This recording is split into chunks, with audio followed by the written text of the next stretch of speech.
Judge Judy had seen wealthy people mistake confidence for power. She had watched polished smiles collapse under the weight of truth, and she had watched ordinary Americans walk into her courtroom believing no one would ever listen to them.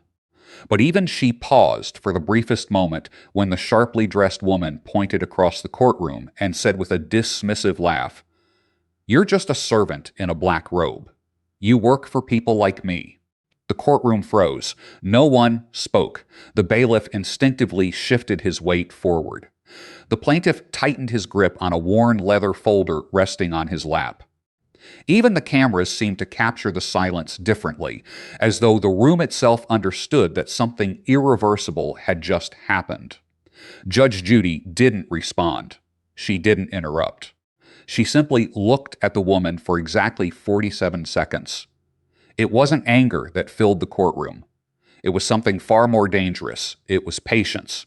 And as every second passed, the defendant's confident smile became just a little harder to maintain. Pay close attention to what happened next, because those 47 seconds became the moment thousands of viewers would later replay again and again.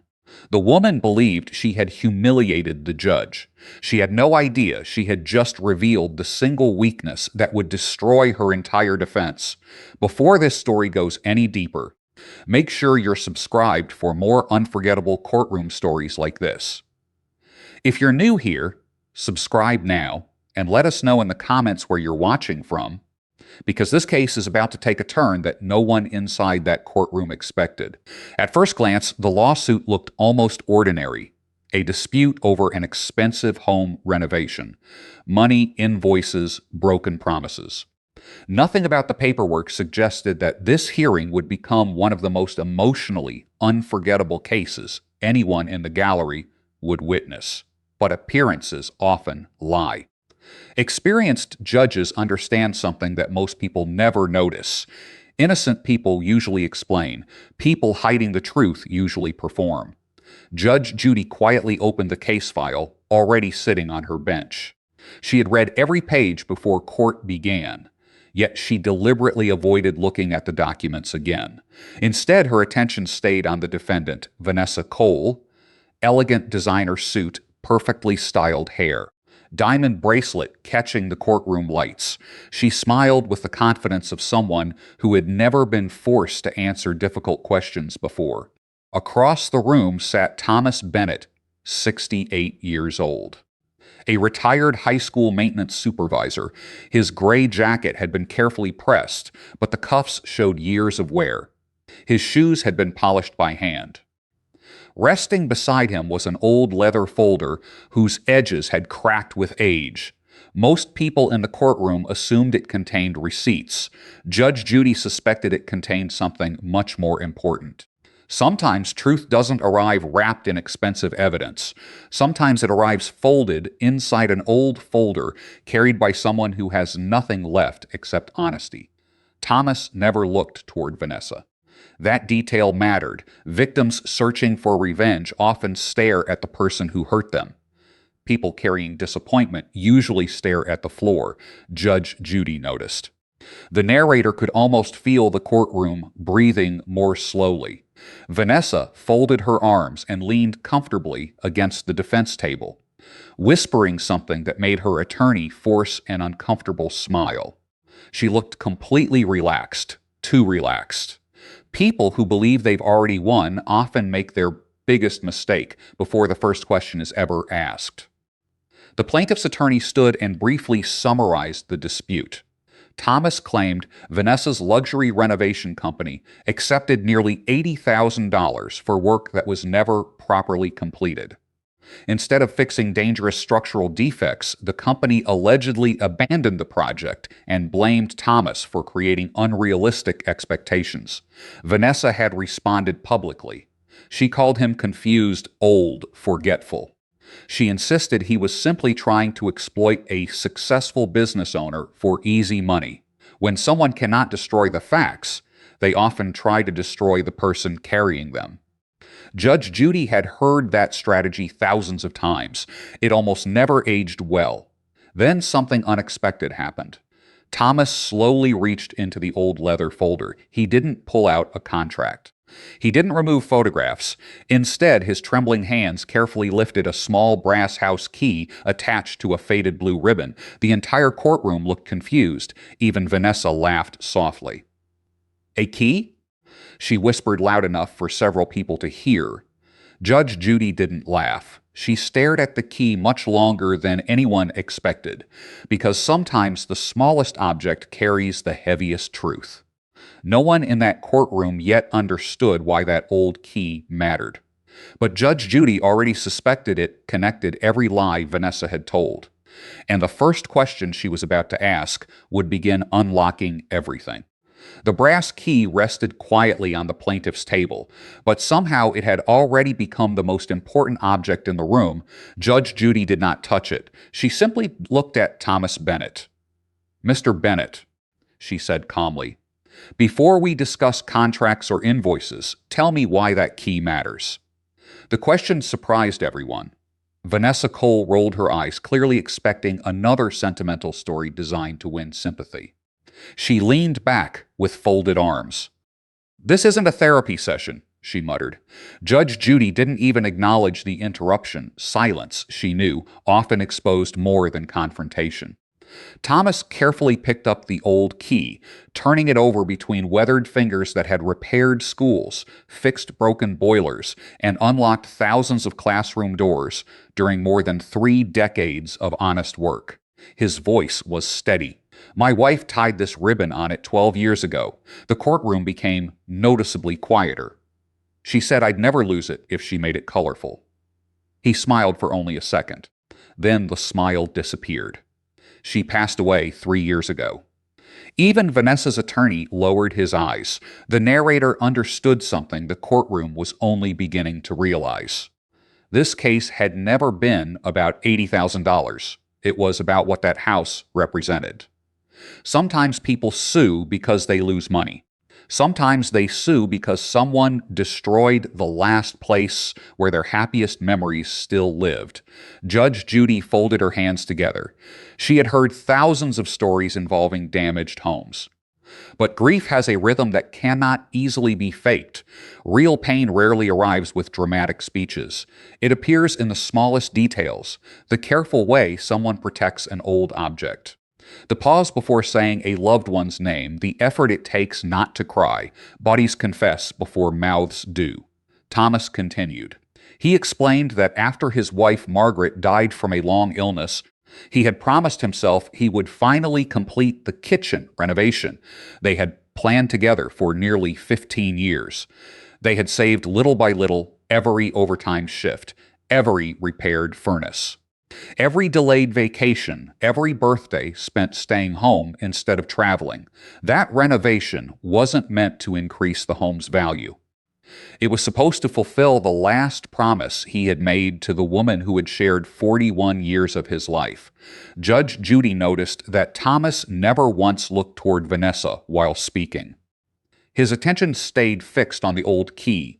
People telling rehearsed stories often search the room for approval. People remembering real moments usually disappear back into them. Vanessa finally sighed loudly. "That's very emotional," she said. "But emotions don't prove fraud." Judge Judy slowly turned toward her. "No," she answered evenly, "but behavior often reveals character." The room fell silent again. Thomas described hiring Cole Luxury Renovations after seeing glowing advertisements, promising premium craftsmanship and personal attention. Vanessa herself had visited his home. She admired family photographs hanging in the hallway. She complimented Margaret's flower garden. She assured Thomas that his home would be treated like family. Those words mattered now, because according to Thomas, everything changed once the payment cleared. Bond calls became harder to return. Workers appeared less frequently. Materials disappeared. Deadlines stretched from weeks into months. Then came the day heavy rain leaked through an unfinished section of the roof. Water poured into the kitchen. Cabinets warped. Boxes of family photographs were soaked. Several handwritten letters Margaret had written during her cancer treatments were permanently damaged. Thomas stopped speaking. He swallowed quietly before continuing. "I can replace wood," he said.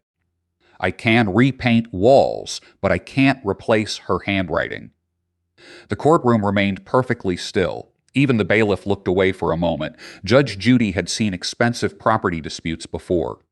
This wasn't one of them anymore. This was a case about memory, about trust, about whether a successful business owner had treated a grieving widower as nothing more than another invoice. Vanessa showed no sign of sympathy. Instead, she reached for her attorney's arm and whispered confidently, "He doesn't have proof for any of this." Judge Judy heard the whisper. She made no comment. Instead, she glanced once more at the old leather folder resting beside Thomas. She had noticed its unusual thickness before court had even started. It wasn't filled with loose receipts alone. There was something carefully organized inside. Something Thomas had protected almost as carefully as the brass key. The defendant believed the emotional part of the hearing had already passed. She had no idea that the evidence waiting inside that worn folder was about to shift the entire case from sympathy to undeniable truth. The courtroom had grown so quiet that the soft rustle of a single page turning sounded louder than it should have. Judge Judy hadn't asked another question yet. She didn't need to. She had already learned something far more valuable than any opening statement could provide. Thomas Bennett had spent nearly 20 minutes talking about his late wife, his home, and the promise he had failed to keep because someone else had failed to keep theirs. Vanessa Cole had spent those same 20 minutes trying to convince everyone that none of it mattered. Experienced judges recognize that difference immediately. Facts tell a story. Behavior reveals the storyteller. The narrator could almost feel the balance inside the courtroom beginning to shift. Vanessa still believed she controlled the room. She sat perfectly upright, one ankle crossed over the other, checking the polished face of her designer watch, as though the hearing were nothing more than an inconvenience interrupting her schedule. She had built an impressive reputation throughout the county. Cole Luxury Renovations advertised custom homes, celebrity clients, magazine features, and five-star customer experiences. Her social media pages were filled with smiling homeowners, ribbon-cutting ceremonies, charity events, and glossy before and after photographs. To the outside world, Vanessa looked like the definition of success: confident, sophisticated, untouchable. But public images are carefully constructed. Courtrooms are built to test what remains after those images are stripped away. Judge Judy watched Vanessa greet nearly everyone with the same practiced smile. She greeted the clerk. She nodded politely toward spectators. She even smiled at the cameras. There was only one person she refused to acknowledge: Thomas Bennett. She never looked at him once. That detail settled quietly into Judge Judy's memory. When people avoid looking at someone they supposedly did nothing wrong to, the silence often says more than their testimony ever will. Liars rehearse answers. They rarely rehearse eye contact. Vanessa's attorney, Richard Sloan, stood confidently. He was experienced, polished, and remarkably calm. "Ladies and gentlemen," he began, "this is unfortunately a situation where emotion has replaced evidence." He gestured respectfully toward Thomas. "My client sympathizes with Mr. Bennett's personal loss, truly, but sympathy cannot rewrite contracts." Vanessa nodded approvingly. Then she decided to speak for herself. "I've built my company from nothing," she said proudly.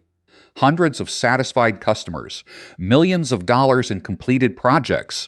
One disappointed customer doesn't erase years of excellence." Judge Judy remained expressionless. The defendant mistook that silence for agreement. She continued, "People like Mr. Bennett always need someone to blame." The plaintiff didn't react. He changed his mind repeatedly. He ignored professional advice. He demanded upgrades he couldn't afford. And now he's trying to use his age to manipulate this courtroom. The words landed heavily. Thomas slowly lowered his eyes. Not because he had been defeated, because he had heard those accusations before.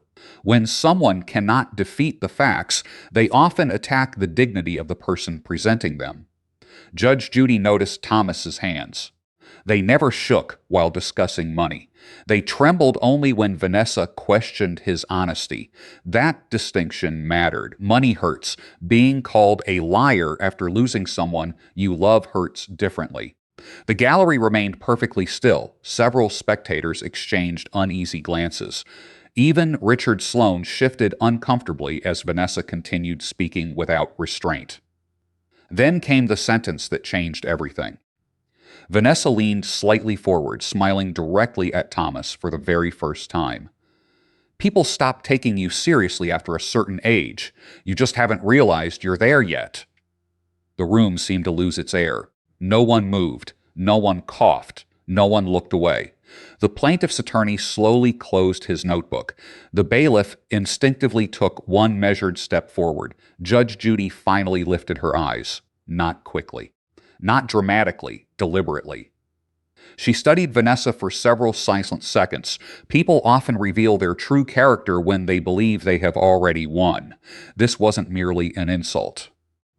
It was an attempt to erase a witness before the evidence could speak. Vanessa smiled confidently, convinced she had dismantled Thomas's credibility once and for all. She had no idea that every arrogant word had quietly built the trap Judge Judy intended to spring. Judge Judy folded her hands. Then, in a calm voice that carried through every corner of the courtroom, she asked only one question. "Mr. Cole, are you absolutely certain Mr. Bennett remembers events incorrectly?" Vanessa answered without hesitation, "Absolutely."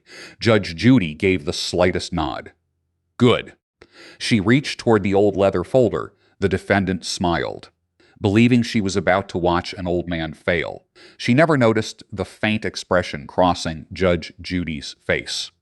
Because the judge wasn't reaching for paperwork. She was reaching for the beginning of the proof that would dismantle everything Vanessa believed was protecting her. The courtroom remained suspended in silence as Judge Judy rested her hand on the old leather folder. Vanessa Cole still looked completely relaxed. She even smiled from where she sat. The folder looked unimpressive. Its edges were worn, its corners softened by time, and the leather had faded from years of careful use. To her, it looked like nothing more than an old man's collection of receipts. She couldn't have been more wrong. Judge Judy slowly opened the folder without saying a word. The sound of aged paper sliding against leather echoed through the room. Sometimes silence is the loudest warning a courtroom can hear. She didn't immediately remove any documents. Instead, she looked back at Vanessa. "Mrs. Cole," Judge Judy said calmly, "you've told this court that Mr. Bennett is confused. Yes, you've told this court his memory is unreliable." "That's correct. And you've testified that every major delay on this project was caused by him." Vanessa answered confidently, "Absolutely." Judge Judy gave one small nod. The narrator could almost feel the atmosphere changing. Confident people often believe repeating a lie makes it stronger. Experienced judges know that repetition only creates more places for the truth to enter. Judge Judy finally removed the first document. It wasn't dramatic. It wasn't colorful. It was a single project timeline signed by both parties. She placed it on the bench. This establishes the original completion date. Vanessa barely glanced at it. We've already discussed that. Judge Judy ignored the interruption. She removed another sheet, a payment ledger. Every installment Thomas Bennett had made appeared in perfect chronological order. Each payment had been made early. Each amount matched the signed agreement. Judge Judy looked toward Vanessa, so Mr. Bennett wasn't behind on payments. Vanessa hesitated for the first time. "No." But Judge Judy continued. "No. Just answer the question." "No." The first crack appeared, small, almost invisible, but everyone in the courtroom noticed it. First proof creates doubt. Judge Judy reached deeper into the folder. This time she removed printed emails. Several were highlighted.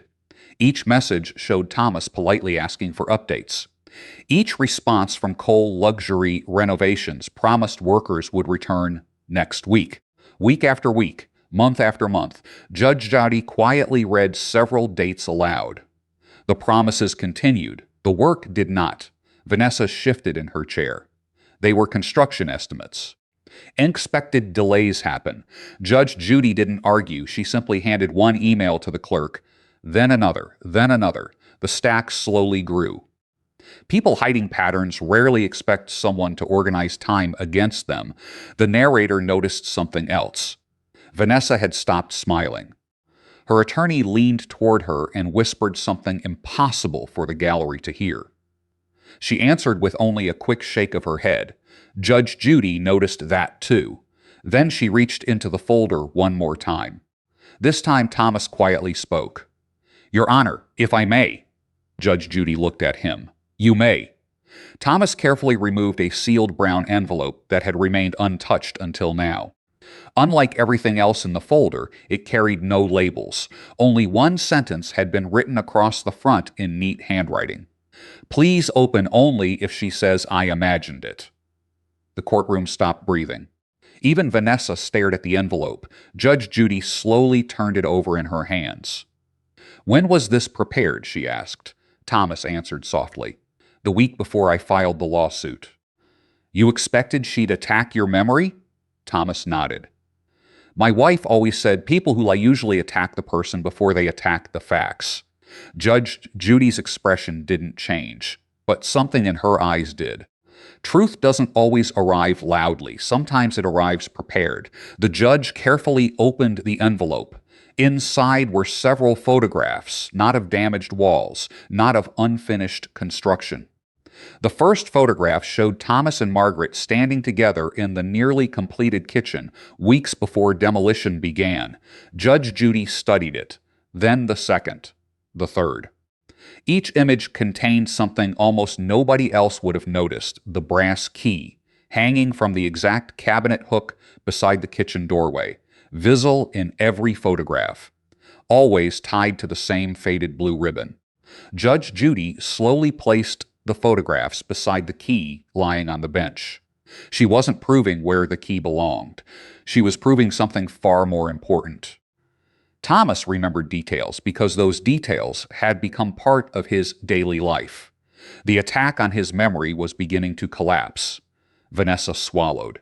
For the first time since entering the courtroom, she looked genuinely uncomfortable, but Judge Judy wasn't finished. She closed the folder halfway, then looked directly at Vanessa.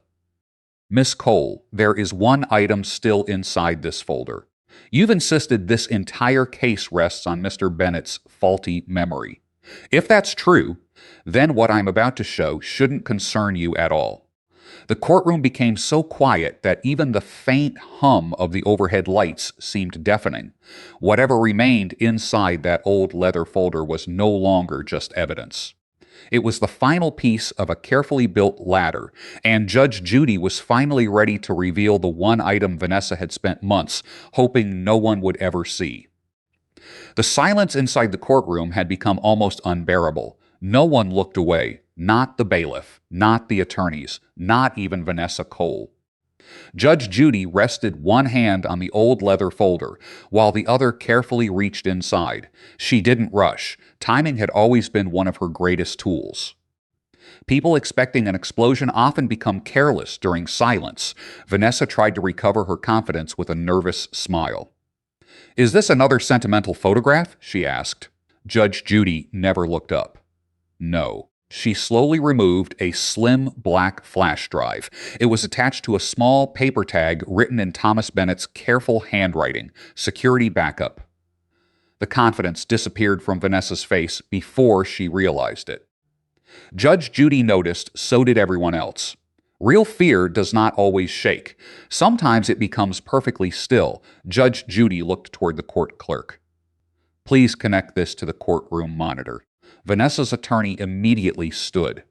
"Your Honor, we'd like to know what this contains." Judge Judy answered without emotion. "So would I." The monitor flickered to life. The first video appeared. A timestamp filled the corner of the screen. It matched one of the exact dates Vanessa had sworn no employees from her company had been at Thomas Bennett's home.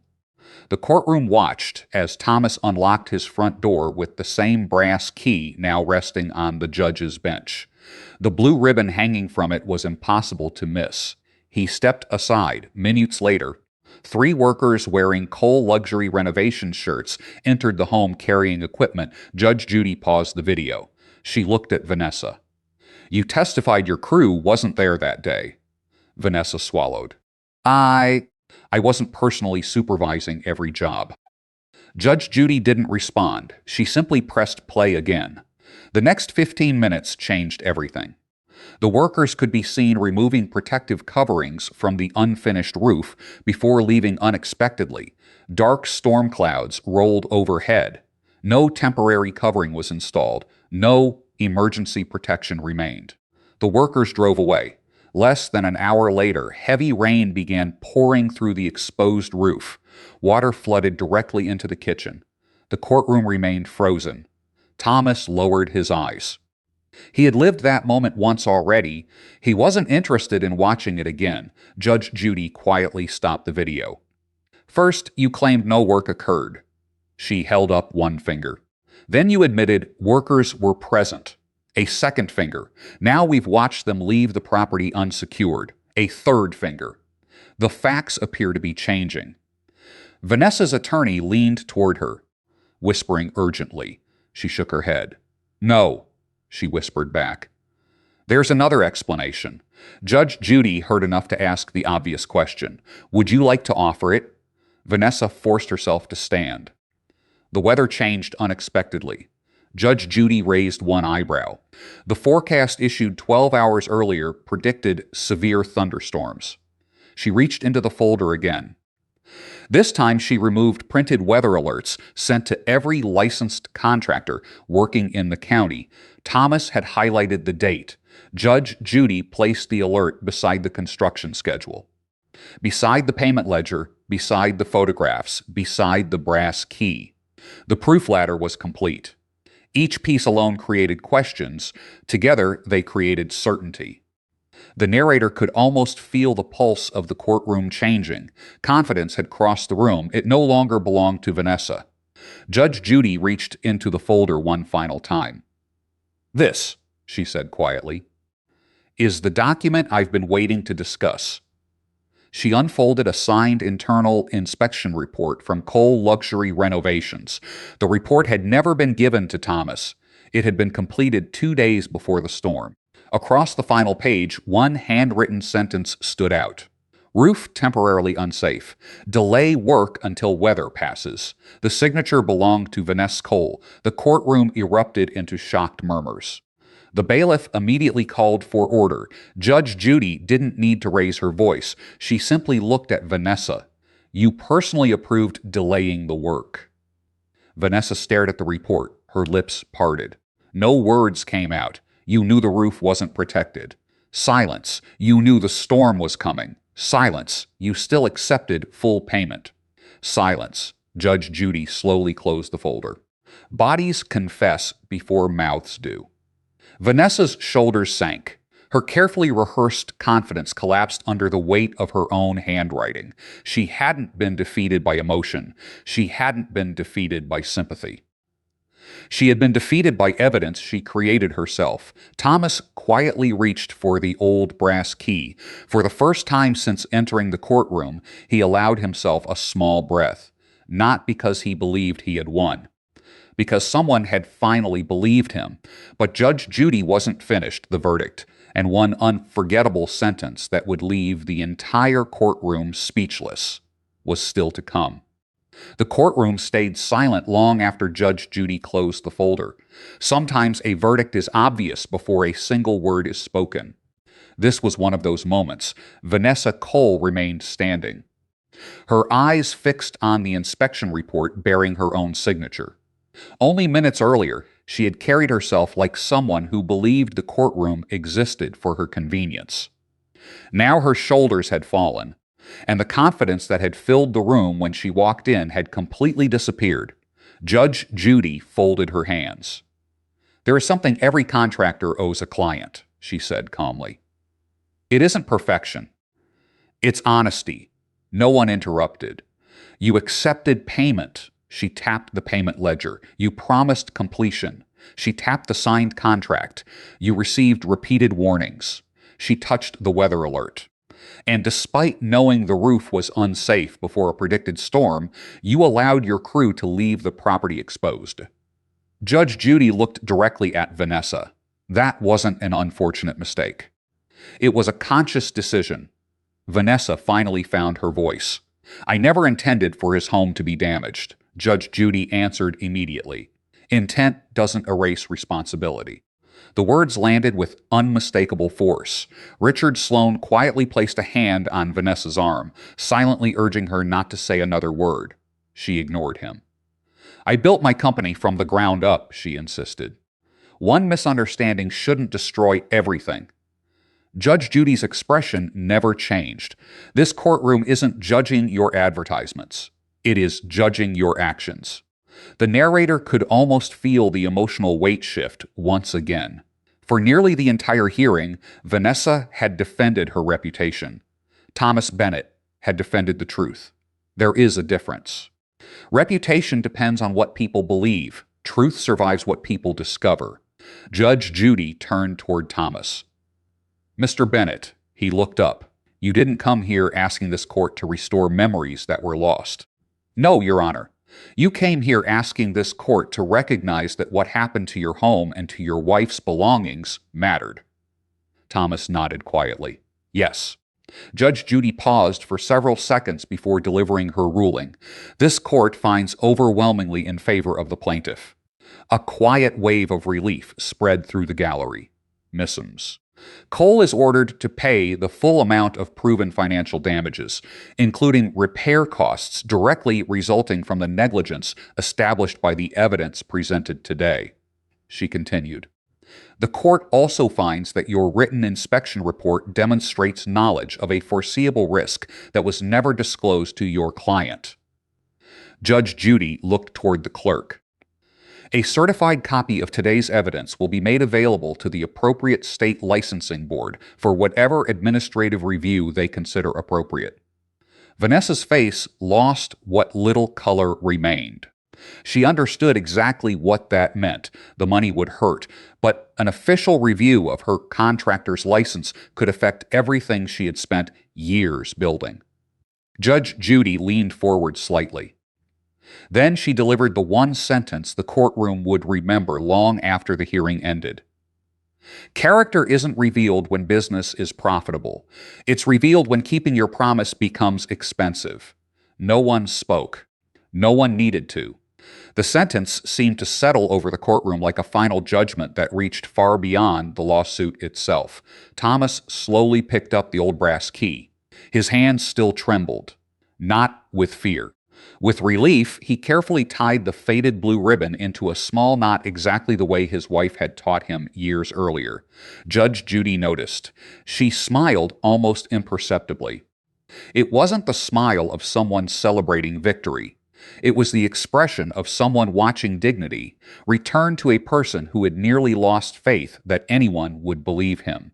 The narrator reflected on what happened after the hearing. Within 24 hours, word of the decision spread throughout the local contracting community. Within 48 hours, several former clients reportedly contacted state regulators to share concerns about unfinished projects and communication failures similar to those described in court. Within 72 hours, Thomas's neighbors gathered to help repair the damaged portions of his home. Some donated materials. Others volunteered their time. One retired carpenter quietly rebuilt the cabinet where the brass key had always hung. No television cameras were there. No speeches were made. Sometimes the most meaningful justice happens after the courtroom doors close. Months later, Thomas finally placed Margaret's remaining letters into a new protective box inside the restored kitchen they had dreamed of together. The old brass key returned to its familiar hook. It no longer symbolized what had been broken. It symbolized what had survived. The narrator offered one final reflection. People often believe arrogance is a sign of strength. It isn't. Arrogance depends on never being challenged. Truth asks for nothing except the chance to be seen. And on that unforgettable afternoon, an ordinary widower carrying an old leather folder reminded everyone in the courtroom that evidence can repair more than a house. Sometimes it restores a person's dignity. Sometimes justice is not measured by the size of a judgment.